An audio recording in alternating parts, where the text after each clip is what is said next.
O título da exposição Império em Brasília faz menção ao fato de que foi durante os trabalhos de nossa primeira Constituinte, por sugestão do então deputado Bonifácio de Andrada, que surge o nome Brasília. Bonifácio vai ser um dos primeiros políticos a propor a mudança, a transferência da capital do Rio de Janeiro para o interior do país. Nós temos nessa exposição 54 peças de um dos principais museus do nosso país, que é o Museu Imperial, que tem objetos referentes ao período monárquico de nossa história. Antes do advento do constitucionalismo, que emerge em meados do século XIX, existiam muitas monarquias absolutistas na Europa, inclusive Portugal. Então, o nosso Brasil nasce sob a égide de uma monarquia. É um Estado unitário, mas está limitado, de certa forma, pela Constituição do Império. O Museu Imperial está instalado na casa do segundo imperador Dom Pedro II. Ele construiu a casa a partir de 1845, passando lá todos os verões até a proclamação da República em 1889. Em 1893, a edificação foi então alugada a um colégio para meninas, o Notre-Dame de Sion, e a partir de 1909 para o São Vicente de Paulo, um colégio para meninos. Um aluno desse colégio, Alcino de Azevedo Sodré, teve o sonho de criar um museu dedicado à memória de Dom Pedro II. Então, no momento, a gente está aqui com uma pulseira de escrava, e a gente está com o laudo aqui da pulseira e a gente está analisando ponto por ponto para saber se está tudo ok. Isso são feitas com todas as peças que estão nessa exposição. Telas a óleo, as gravuras, as condecorações, a prataria, vidro.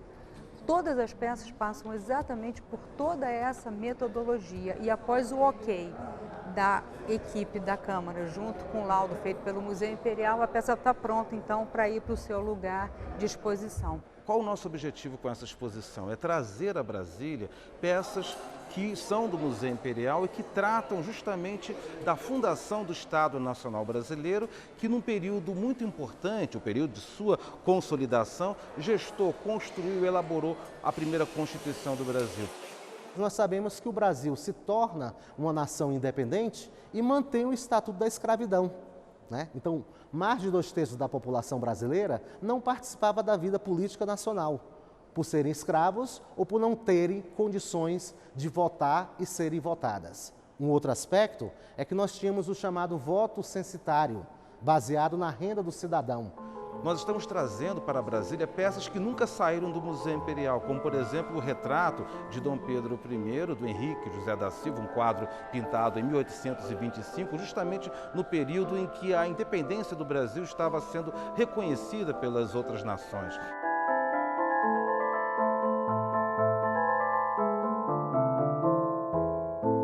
O primeiro módulo da exposição trata exatamente do momento histórico em que a família real portuguesa, fugindo das tropas napoleônicas, é forçada a migrar para os trópicos, para a sua colônia portuguesa, Brasil.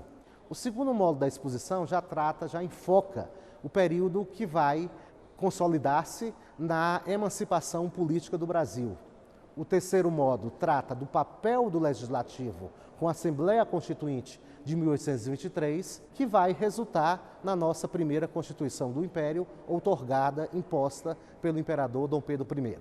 E nós temos os dois últimos módulos que tratam da consolidação do Império, já sobre a tutela do imperador Dom Pedro II e de sua filha, Princesa Isabel, que assume 3 vezes a regência do Império na ausência do imperador, portanto, é a primeira mulher em nossa história a assumir o poder político no país.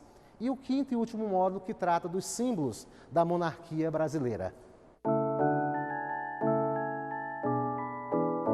Essa pintura, de autoria de Vitor Meirelles, retrata justamente o momento em que a princesa Isabel assina a Constituição para assumir o Império na qualidade de regente. Aqui está ajoelhada, jurando a Constituição, em frente ao presidente do Senado, o Visconde de Abaeté.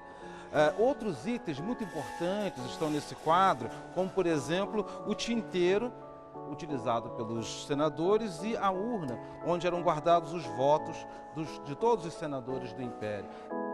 destaque para os políticos, nós podemos aqui salientar o Duque de Caxias, justamente no período posterior à Guerra do Paraguai, em que ele aparece com os seus trajes, ou seja, ele é o político mais importante do Império e essa importância está sendo resgatada nesse quadro.